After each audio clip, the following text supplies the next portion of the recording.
everybody, Zach Butler YGO back with another video. This time I'm going to show you the Salamangreat deck that I've been playing at the last couple locals. It's gone pretty decently. A couple of losses here or there, but it's been a lot of fun getting to play one of my favorite decks of all time again. And if you're a long-time fan of the channel, you know that this is one that I like to revisit a lot.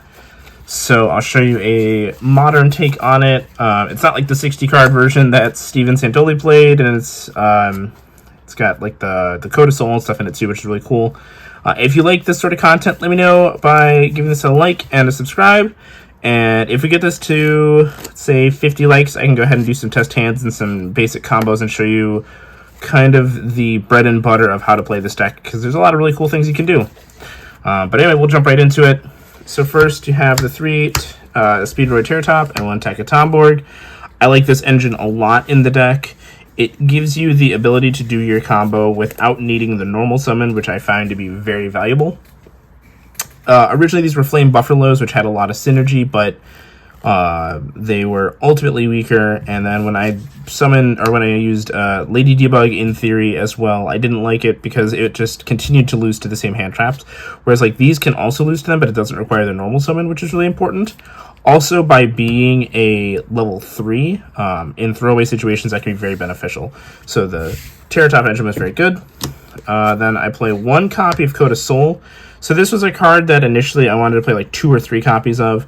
I found, though, that because of Horse Prince and Signet Mining, you just have such high access to it anyway that you just don't need more than 1, and it's really just like another toolbox extender, because that's really all this deck is a toolbox.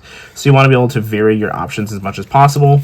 If you don't know what Code of Soul does, if you have a Salamangreat monster out on the field, a Link monster, you can special summon this from your hand, and then once per turn you can activate its effect, and then during that turn you can reincarnate Link Summon for free without the field spell, which is obviously very good, so it gives you 2 instead of 1. It's really good in tempo in this deck. But then if it's in the graveyard during your opponent's main phase, you can banish it and then link for a Link 3 or higher monster, which is really good. And I'll show you kind of the main idea behind that later.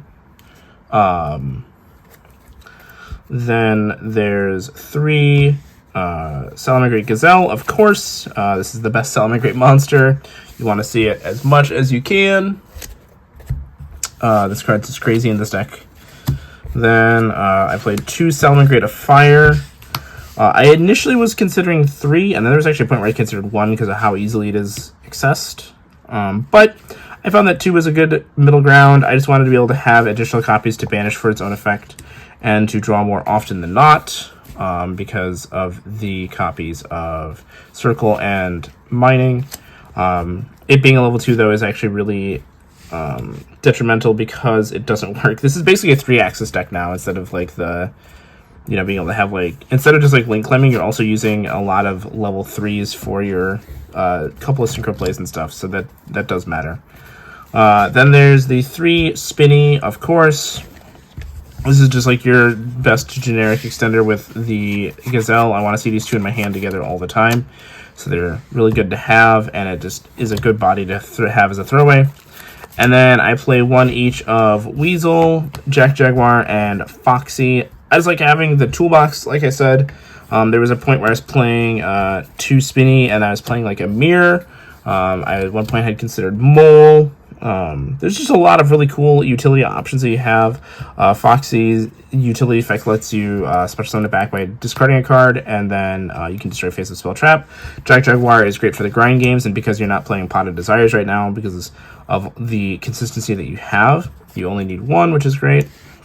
And then Weasel is a card that I remember when Soul Burning Volcano came out, and I made my regional deck profile for it. I had said initially I wasn't a fan of, but I became a convert. That continues to reign true. Weasel lets you beat Nibiru by just having like the free extender. It also allows you to go into Horse Prince, so you can search out your Code of Soul or your Ash Blossom, which is really good. And it gives them a body, so your Promethean Princess gets more value as well. It's just like overall just a crazy card.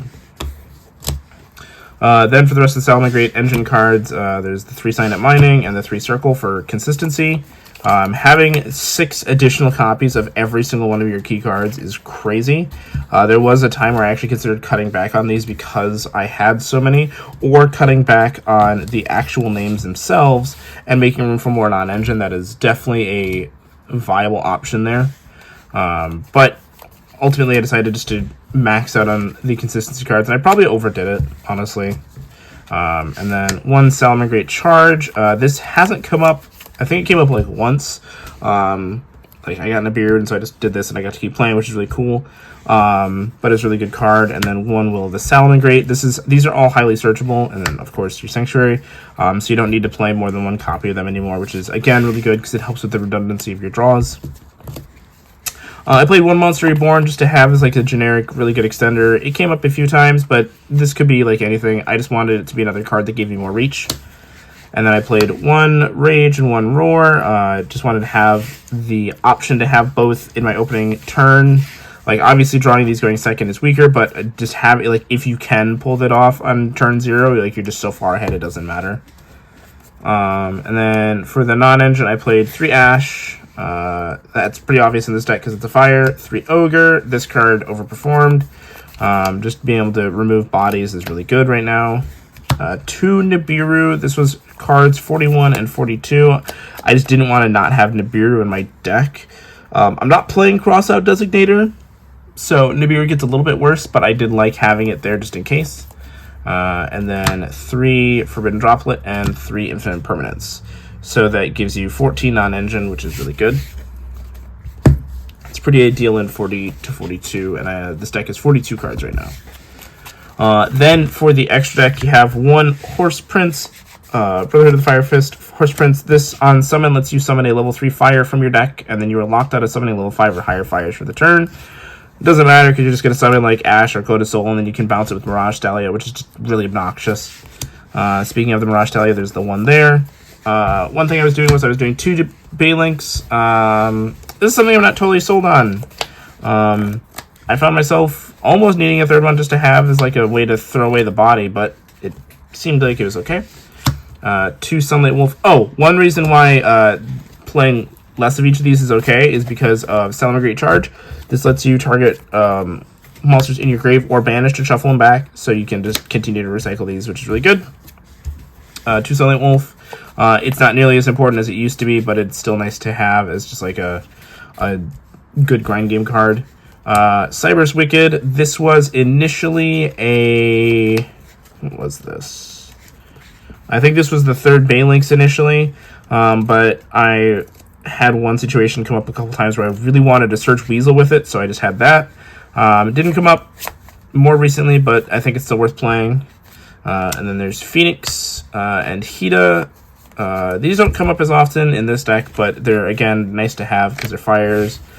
And then 1 Promethean Princess. You could definitely consider 2. This card's crazy in this deck. She gets so much utility because of Raging Phoenix. Like, imagine all of the stuff that you do in the Snake Eye deck with Raging Phoenix, and then imagine that that's part of your actual engine, and then you just get even more value. I played Amblo Whale. That was a card I was very unsure about, but I liked having just as like a throwaway Link 4, and it gets a lot of value with Promethean Princess again. It's really good, especially because you're burning through so many links on turn 0 that sometimes just having that giant like 32 plus body is worth it. And then 2 Pyro Phoenix and 2 Raging Phoenix. So this is the reason why the Code of Soul is so good, is because you can Pyro Phoenix them on their turn and blow up their field. And then Raging Phoenix obviously is just an insane card. For the side deck, I cited 3 DD Crow. I just wanted to have something that was good kind of across the board. Initially, these were going to be Bestials, but I found that the Bestials were a little too greedy, and I wanted to have something that was even better against Snake Eyes that could hit the spells and also just good against Pearly, which is a very popular deck right now. 3 Triple Tactics Talent. It's just an insane card when you go in second, and there's so many hand traps that I figured I could punish people with it. Kind of like mostly just like the take effect when I go second. 3 Twin Twisters and Duster for when I go second into back row decks, because those are terrifying. And then 3 D-Barriers. It's just like the best floodgate right now. And then to go with that, you have 1 Anti-Spell and 1 Rivalry of Warlords. So that was the deck. Let me know what you guys think down below, and if you have any questions, let me know. And like I said, if we get to 25 likes, we can do some basic combos with the deck. Thanks.